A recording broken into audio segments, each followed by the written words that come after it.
제일 좋은 건 자유로움이죠. 뭐 1년 연봉을 뭐 한 번에 다 벌 때도 될 것 같았어요.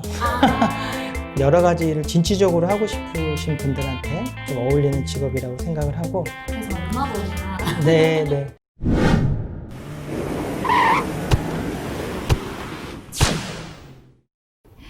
네, 안녕하세요. 오늘은 노무사에 대한 정보를 좀 깊게 파헤쳐 보기 위해서 신동명 노무사님 모셨습니다. 노무사님 안녕하세요. 안녕하세요. 네, 소개 한 번만 해주세요. 네, 안녕하세요. 신동명 노무사입니다. 대학에서 경제학 전공했고요. 2001년부터 2008년까지 직장 생활을 했습니다. 그쪽에서 뭐 기획이라든가 인사, 교육 파트 담당을 했었고요. 2008년부터 2009년까지 공부를 좀 했습니다. 그래서 2010년부터 노무법인에서 노무사로 활동하고 있습니다.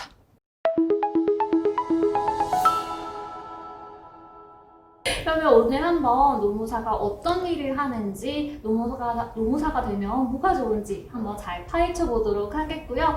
노무사님 먼저 노무사가 되면 진로가 어떻게 되는지 설명 좀 해주세요. 네. 최근에는 젊은 분들도 학교를 막 졸업하고 이렇게 바로 노무사로 합격을 하시는 분들이 로스쿨로 진학하는 경우가 좀 있습니다. 그래서 로스쿨의 통로로 활용되는 경우도 좀 있고요.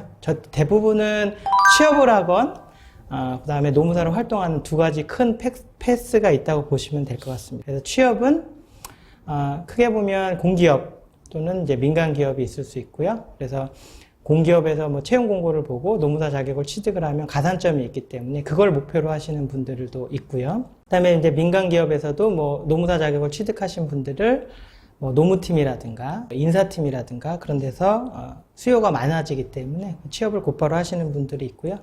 대표적인 경로로는 어쨌든 노무사를 합격을 하면 노무법인이나 노무사사무소에 취업을 하거나 또는 개업을 하는 경우가 대부분입니다. 과거에는 보통 노무사를 도전하시는 분들이 기업에서 일을 하시다가 노무사라는 자격증을 알고 노무사에 도전하는 게 대부분이었다면 최근에는 노무사를 합격을 하고 실무 역량을 쌓은 다음에 기업으로 다시 들어가시는 경우도 많이 있기 때문에 관련돼서 참고를 해주시면 좋을 것 같고요. 제 개인적으로는 노무사를 합격을 하신 다음에 가급적이면 노무사 생활을 좀 하고 끝까지 노무사로 좀 남으시는 게 길게 보면 더 좋지 않을까라는 개인적인 생각을 갖고 있습니다. 그럼 노무사님께서도 직장 생활을 조금 먼저 하셨다고 하신 것 같은데 어떻게 이렇게 노무사라는 일을 하게 되셨는지 그 계기가 좀 궁금한데요. 네네. 솔직하게 말씀을 드리면은 저는 회사 생활이 너무 힘들었거든요. 적성에 맞지 않고 퍼포먼스도 많이 나오지 않아서 계속 고민을 했습니다. 뭐 창피한 얘기지만 제가 직장 생활을 거의 8년을 했는데 그동안 최종 직급이 사원이었기 때문에 이제 그 얘기는 그동안 굉장히 이직을 많이 했어요. 그러면서 이제 어떻게 보면 조직에 적응을 못했던 시간이 좀 있었기 때문에 좀 바꿔야 될 필요가 있었고요. 그래서 노무사를 하면 좋을 것 같다.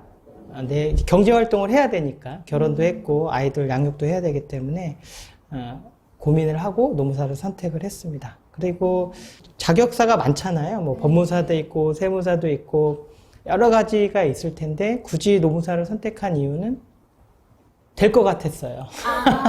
왜냐하면 해볼 수 있겠다. 네, 그렇죠. 왜냐하면 세무사도 있고 법무사도 있겠지만 제가 걸어왔던 제 성향이라든가 그다음에 제가 갖고 있는 기본적인 역량, 그래서 제가 뭐 인사 업무도 해봤고 학교도 경제학과를 나왔기 때문에 시험 과목을 이렇게 리뷰했을 때 가능성이 좀 높다고 판단을 했고요. 또 하나는 그거에 대한 관심이 늘 있었어요. 회사에 부서가 많이 있는데 그래도 나는 뭔지 모르게 끌리는 게 있지 않습니까? 그래서 인사 쪽 업무를 하고 싶다. 그럼 이거와 유관한 게 뭐가 있을까? 이런 거를 봤을 때 노무사가 괜찮았었고요. 그 다음에 저는 개인적으로 9시부터 6시까지 시계에 맞춰서 제 삶을 사는 게 너무 싫었거든요. 왜 평생을 사는데 왜 그 시간을 맞춰서 살아야 되겠지? 뭐 이런 생각을 많이 해서 노무사를 선택을 했고, 아까 말씀드린 대로 적성이라든가 합격 가능성을 보고 노무사를 선택을 한 거고요. 그 다음에 제가 인터뷰 때문에 뭐 이렇게 정리를 하다가 어떤 카드를 하나 발견을 했는데 그 카드에 와이프랑 이제 아주 젊은 시절에 30대 초반에 어떤 카드를 썼는데 제 목표를, 장기 목표를 써놓은 게 있었어요. 그때는 이제 노무사와 전혀 무관한 일을 할 텐데, 50세에는 제가 인사 전문가가 되겠다라는 내용이 있었어요. 그래서 저도 그걸 보고 너무 놀랐는데, 어쨌든 하고 싶은 거로 결국은 가는 것 같아요. 네. 길게 보면. 그래서 지금 그 일을 하고 있는 거라고 생각합니다. 네. 그러면 노무사라는 직업을 선택하고 이제 직접 하고 계신 지도 업력도 꽤 되셨잖아요. 네. 어떤 게 이 직업의 좀 매력이라고 느꼈는지 알려주시면 좋을 것 같아요. 네. 아까도 이제 제가 노무사 선택한 이유를 말씀드렸지만, 제일 좋은 건 자유로움이죠.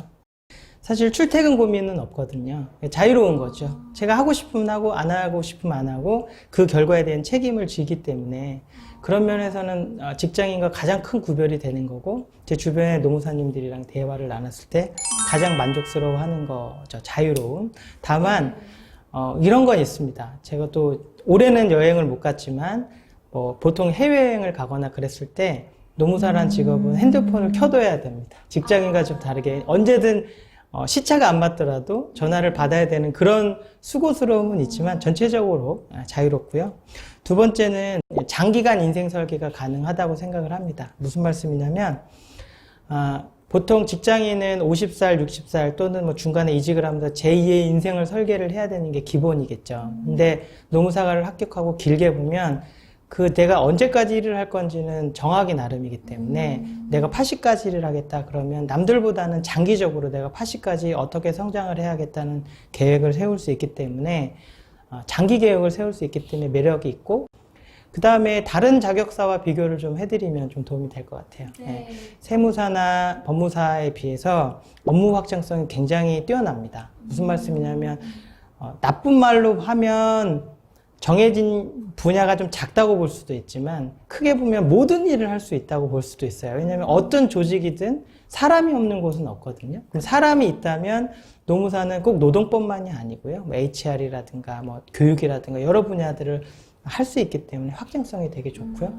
여러 가지 일을 진취적으로 하고 싶으신 분들한테 좀 어울리는 직업이라고 생각을 하고, 무엇보다 어떤 일을 하실 때는 비용이 많이 들어가잖아요. 네. 사무실도 얻어야 되고 직원도 채용을 해야 되고 인테리어도 해야 되는데, 노무법인은 다른 자격사에 비해서 또는 다른 일에 비해서 절대적으로 투자 비용이 적습니다. 시작을 할 때 라이센스를 갖고 있기도 하고, 네. 또 변호사나 세무사처럼 직원을 곧바로 채용을 해서 일을 시작해야 되는 게 아니기 때문에 특성상 투자 비용이 좀 적은 매력이 있습니다. 일을 하시면서 정말 이거는 즐거웠다. 내가 이게 노무사가 아니면 해볼 수가 없었겠다. 보람찼다. 뭐 이랬던 경험이 혹시 있으실까요? 근로자분이 월급을 못 받았다거나 아니면 사업주 분인데 근로자분이 사실은 되게 이상하신 분들이 좀 있어요. 가끔. 그런 분들한테 어려움을 당하고 계실 때 네. 저희가 역할을 해서 그런 어려움을 해소시켜 드렸던 그런 것들이 어떻게 보면 이제 직업적인 보람이 되는 거고요. 그 다음에 또 뭐 아시겠지만 뭐 직업인이다 보니 네. 뭐 일을 하다가 뭐 컨설팅을 했는데 굉장히 큰 금액의 컨설팅을 수주를 해서 남들이 말하는 뭐 1년 연봉을 뭐 한 번에 다 벌 때도 있을 경우가 있기 때문에 네. 그런 경우는 어떻게 보면 보람차다고 볼 수 있죠. 한 것만큼 어떻게 보면 보상을 받는 개념이니까 네. 그럴 때 굉장히 큰 보람을 느낄 네. 수 있을 것 같아요. 그러니까 네. 아까 말씀드렸던 거랑 연장해서 말씀을 드리면, 직장인은 그런 한계를 많이 느끼잖아요. 네. 뭐냐면 내가 열심히 하는 거에 대해서 크게 보상받지 못, 정당하게 보상받지 못하는 고민을 끊임없이 하고, 네. 소위 말해서 이거 회사만 좋은 일이지 나는 좋은 일이 아니지 않나 이런 생각을 네. 하게 되죠. 네. 근데 노무사는 아까도 말씀드렸듯이 결과에 책임을 지기 때문에 열심히 하시면 그 대가는 온전히 저한테 받는 거고요. 만약에 극단적으로 제가 뭐 1년, 한 달 동안 일을 안 했다. 네. 그럼 수입은 극단적으로 0이 될 수도 있어요. 근데 그거를 중요한 건 제가 선택할 수 있다는 거죠. 저희 직업의 장점은. 네. 그런 면에서 이해를 해주시면 좋을 것 같습니다. 네. 또 반대로 생각하면 책임을 져야 하는 만큼 나한테 그 짐이나 부담이 더 클 것 같기도 해요. 그렇기 때문에 조금 더 어려운 점도 있을 것 같은데 노무사로 일을 하시면서 좀 어려웠던 점이나 힘들었던 경험이 있으시다면 어떤 게 있을까요? 예, 제가 운영하는 뭐 유튜브 채널에서 그런 질문을 되게 많이들 하세요. 궁금할 것 같아요. 네. 이 직업을 하다 보면 이렇습니다. 돈이냐, 가치냐라는 딜레마에 빠질 때가 있습니다. 예를 들어서 어떤 어려운 분이 왔어요. 그래서 제가 도와드릴 수 있는 여력이 충분히 되는 거고 도와드리면 좋을 것 같은데 네. 경제적으로 도움을 못 주시는 저희 일이 있어서 그런 일들을 접하게 됩니다. 그러면 처음에 그런 걸 접하게 되면 어떻게 해야 되는 거냐? 이 일을 해서 도와드려야 되는 거냐? 아니면 소위 말해서 돈이 안 되니까 안 해야 되는 거냐? 이런 고민들을 하게 되고요. 그거는 그때그때 상황에 따라서 가치관에 따라서 결정을 해야 되는 부분이 있습니다. 그래서 노무사분들 중에서는 노동계 쪽 일만 하시는 분도 있어요. 그러니까 회사 쪽 일을 안 하고 그러면 경제적으로는 좀 포기해야 되는 분이 되게 많고요. 또 반대로 회사 일만 하시는 분도 있고요. 그래서 근로자 일은 또 안 하세요. 그러니까 뭐가 맞고 틀린 건 아니고 그냥 선택을 하시면 되는데 그런 걸 처음에 좀 제 균형을 잡을 때 좀 고민이 됐었고요. 그 다음에 뭐 에피소드를 하나 말씀드리면 네. 어떤 직원분이 와서 본인이 해고를 당했다 굉장히 억울해 하시는 사례가 있었습니다. 네. 그래서 열심히 해서 그분이 원하는 대로 결과를 만들어 드린 적이 있었어요. 그래서 부당한 해고로 인정받아서 그분한테 못 받았던 임금도 받게 해드리고 했는데 나중에 알고 봤더니 그분이 저한테 이제 다 거짓말을 한 거죠. 그래서 저한테 거짓말을 해서 이겼어요. 그랬을 때 나의 직업은 뭘까? 근데 이거는 이제 법률이기 때문에요. 네. 저는 그분의 대리인이기 때문에 알아도 또는 완전히 거짓말이 아닌 한은 그분의 이익을 위해서 대리를 할 수밖에 없고 그게 안 되면 사임을 해야 되는 게 저의 직업의 특성입니다. 그래서 그런 면이 이제 처음에 좀 어려웠죠. 또 회사 대리를 할 때도 마찬가지. 회사에서는 회사의 경영 스타일이라든가 경영자의 철학이 있거든요. 네. 근데 그거와 노동법이 배치되는 경우가 상당히 많이 있습니다. 그러면 그런 걸 설득해야 되는데 대부분의 사장님들은 잘 설득이 되는데 설득이 안 되는 분들 같은 경우에 그걸 어떻게 설득해야 되느냐. 정말 화가 나고 또 소위 말해서 뭐 나쁜 사장님, 악덕 사장님들을 어떻게 설득을 해서 법에 맞게 운영을 시켜드려야 되냐 이런 고민들을 할 때 약간 힘든 점이 있는데요. 이거는 뭐 경험에 쌓아가면서 좀 극복을 해야 되는 문제라고 생각을 합니다. 정말 자기가 어디에 좀 초점을 맞추느냐에 따라서 네. 할 수 있는 방향도 다르고 어려운 점도 좀 다른 일이라는 생각이 네, 들어요. 맞습니다. 네. 지금 이 영상을 보고 계신 분들이 좀 가장 궁금해할 것 같은데 네. 그래서 얼마 버냐? 네. 수익 구조가 어떻게 되냐? 이게 좀 궁금할 것 같아요. 아까 말씀하시기로는 컨설팅 업무를 좀 잘 받아서 하면은 한 번에 1년 연봉치를 받을 수도 있다고 네. 들었는데 기본적으로 노무사 같은 경우는 수익 구조가 어떻게 되는지부터 설명 좀 해주시면 네. 좋을 것 같아요. 일단 기본적으로는 세무사처럼 기장 같은 걸로 해서 저희는 표현으로 이제 자문사라는 표현을 씁니다. 뭐 회원사라는 표현도 쓰는데 그래서 매월 계약을 맺고 한 달에 얼마를 받고 그분들한테 이제 아무 때나 자문, 법률 자문을 하고 미팅을 요청하시면 미팅을 가고 그런 것들을 하기 때문에 이제 출근이 사실 좀 불필요한 부분이 그런 것 때문에 대부분의 일이 그런 쪽 일이기 때문에요. 그래서 그 자문사가 예를 들어서 한 자문사가 한 달에 20만 원으로 저희한테 비용을 지불하기로 계약을 했는데 그게 50개가 된다. 그러면 한 달에 1,000만 원의 고정 수입이 발생을 하는 거죠. 그런데 이제 그 시기를 얼마나 빨리 가느냐가 빨리 자리 잡는 데 선택이 되는 거죠. 근데 처음에 하신 분들이 거기까지 가시기에 시간이 조금 걸리겠죠. 왜냐하면 0부터 시작을 해서 하나하나 쌓아 올려야 되니까. 그 다음에 아시겠지만 요즘에 뭐 경쟁 노무사들도 많이 배출이 되고 로스쿨에서 또 노동법을 전공하시고 나오시는 분들도 있기 때문에 좀 경쟁이 치열하긴 하지만 그만큼 또 수요가 늘고 있어서 자문 수요는 좀 꾸준히 있을 것 같고요. 그 다음에 이제 사건이 있습니다. 사건은 뭐 산재 사건, 산업재해가 발생할 때 그걸 대리하는 사건이라든가 노동부에서 뭐 임금을 못 받았다거나 반대로 근로자가 임금을 못 받았다는 게 부당하다고 생각되는 회사가 저희한테 저희랑 계약을 맺는 경우도 있고요. 네. 그 다음에 노동위원회 사건이라고 해서 뭐 해고 사건을 해서 그거를 해서 뭐 착수금, 뭐 성공보수로 해서 뭐 우리가 일을 진행할 때 착수금을 받고 그다음에 그분들이 원하는 결과가 있을 때 성공보수를 받는 그런 구조가 있습니다. 참고로 자문사는 기본적으로 베이스를 유지하는 수익 구조이기 때문에 네. 대부분의 노무사님들이 하는 거고요. 다음에 이제 사건 같은 경우는 하시는 분도 있고 안 하시는 분도 있고 집중하시는 분도 있어요. 그래서 산재 사건만 하시는 분들도 있습니다. 왜냐하면 뭐 산재 사건 같은 경우는 한 건 하면 뭐 2, 3천만 원도 수익 구조가 되기 때문에 그걸 예를 들어서 뭐 10건 한다 그러면 뭐 3억이 될 수도 있는 거잖아요. 네, 그러니까 그런 거를 집중하시는 분도 있고 아니면 해고 사건을 전문으로 하시는 분도 있고 대부분의 노무사는 뭐 사건을 다 하긴 하지만 네, 그런 부분이 있고요. 그다음에 컨설팅 부분이 있습니다.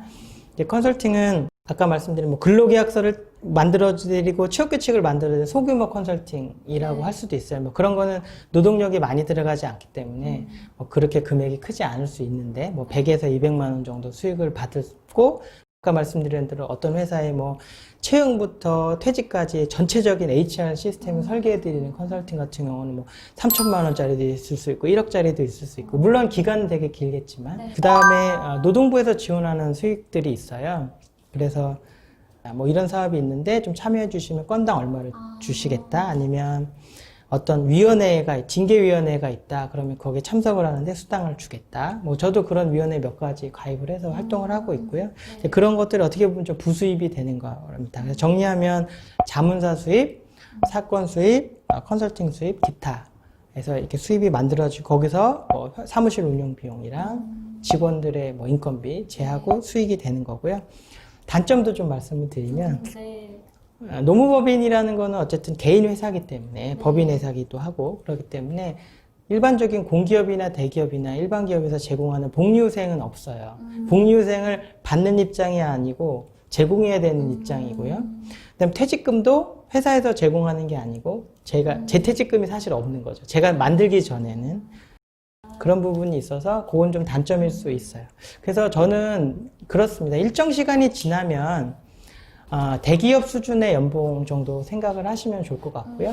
대기업 정도의 수익을 대기업 다니시는 분보다 훨씬 더 길게 할 수 있다. 이 정도로 수익을 이해를 해주시면 좋을 것 같고 워낙 편차가 심해서 그 정도로만 말씀드리면 좋을 것 같습니다. 그리고 저는 마지막으로 좀 묻고 싶은 게 직업 만족도를 점수를 매긴다면 네. 100점 만점에 몇 점 정도 좀 주시고 싶은지 궁금해요. 이것도 뭐 개인마다 다르시겠지만 저 같은 경우는 100점 만점에 100점? 100점이요? 네. 이유는 있어요. 저는 조직 생활을 전혀 못하는 사람이고 적응하지 못하고 힘들어했기 때문에 개인적인 일을 하는 거고요. 그다음에 또 그거에 대해서 제가 책임을 지는 직업이기 때문에 전문직이라는 면에서 좀 만족도가 좋고요. 저는 그거에 대해서 큰 가치를 두고 있습니다. 마지막으로 노무사 주변에 있는 노무사님들 얘기를 좀 드려보면 노무사님들은 전체적으로 직업에 대해서 만족도 나쁘신 분은 없는 것 같고요. 다만 내가 이런 일을 해야 되는데 열정이 조금 떨어진다. 이제 이래서 고민들을 하시지 노무사 직업 선택한 거에 대해서 고민하시는 분은 별로 없는 것 같습니다. 네. 네, 노무사님께서 너무 솔직담백하게 얘기를 해주셔서 노무사란 직업에 대해서 좀 고민을 하거나 궁금하신 분들에게 좀 큰 도움이 될 것 같은데요. 또 노무사라는 직업이 되게 할 수 있는 게 많다고 느낀 게 실제로 노무사님께서는 유튜브 채널로 많은 도움을 주고 계시기도 하고 여러 강의나 아니면 도서도 좀 쓰는 걸로 알고 있어요. 네네네. 그래서 최근에 도서를 또 네네네. 하나 내셨다고 하는데 홍보타임입니다. 네. 책 소개를 먼저 해주시면 좋을 것 같아요. 저 유튜브 아빠는 노무사 TV를 이제 2020년 7월부터 시작을 했습니다. 그래서 꾸준히 늘려고 노력은 하고 있고요. 그래서 유튜브 채널을 운영하는 이유는 제가 무슨 유명 유튜버가 되려고 하는 건 아니고 제 강의를 듣거나 제 책을 보거나 또는 이런 일을 하시는 근로자나 사업주분들이 좀 도움을 드리고자 하는 마음이지 제가 유튜브 수익을 올리려고 하는 건 아니고요. 그래서 좀 진정성 있게 운영을 하려고 노력을 하고 있는데 방문해 보시면 아시겠지만 아마추어다 보니까 이렇게 고급진 컨텐츠는 아니니까 양해해 주시면 좋겠고요. 최근 2018년부터 개인 사업주 및 소규모 사업자들을 위한 임금 인사 노무라는 책을 2018년부터 계속 개정판을 내고 있습니다. 그래서 올해 2020년 12월엔 또 2021년 내용이 좀 나오니까 참고하셔서 좀 보시면 특히나 조금 소규모 사업장을 운영하시는 사업주분들이나 뭐 인사 담당자들이 보시면 도움이 될 것 같습니다. 감사합니다. 네. 그럼 아빠는 노무사 TV랑 또 노무사님의 새로 나오는 도서까지 많은 관심 가져주시면 좋을 것 같고요. 좀 점점 노동에 관한 이슈는 중요해지는 것 같아요. 네네. 노동자나 노무를 제공하는 사람의 권리를 조금 더 인정해주는 사회 방향이 있기 때문에 저희가 생각했을 때는 노무사가 할 수 있는 일도 네. 더 많아질 거라고 생각이 들고 또 저희 노무사님처럼 능력이 있으신 분이라면 할 수 있는 일도 더 많아질 거라고 좀 생각이 듭니다. 그래서 좀 노무사에 대해서 좀 생생한 경험 또 진솔한 이야기를 듣고 싶으신 분들은 아빠는 노무사 TV에 들어가셔서 확인을 해주시면 될 것 같고요. 아, 노무사 너무 매력적이다. 나 노무사 한번 해봐야겠다라고 생각하시는 분들은 시대에듀 공익 노무사 강의가 있습니다. 저희 노무사님처럼 훌륭한 노무사님들, 강사님들이 좋은 강의를 제공해주고 계시니까요. 여기 들어가셔서 OT나 샘플 강의를 들어보시고 저희 시대에듀 노무사 강의와 함께 노무사 도전 시작해보시면 좋을 것 같습니다. 네, 오늘 좋은 말씀 많이 해주셔서 너무 감사하고요. 기회가 되면은 한 번 더 뵙고 좋은 이야기 많이 나눠보면 좋을 것 같아요. 네, 감사합니다. 네, 감사합니다.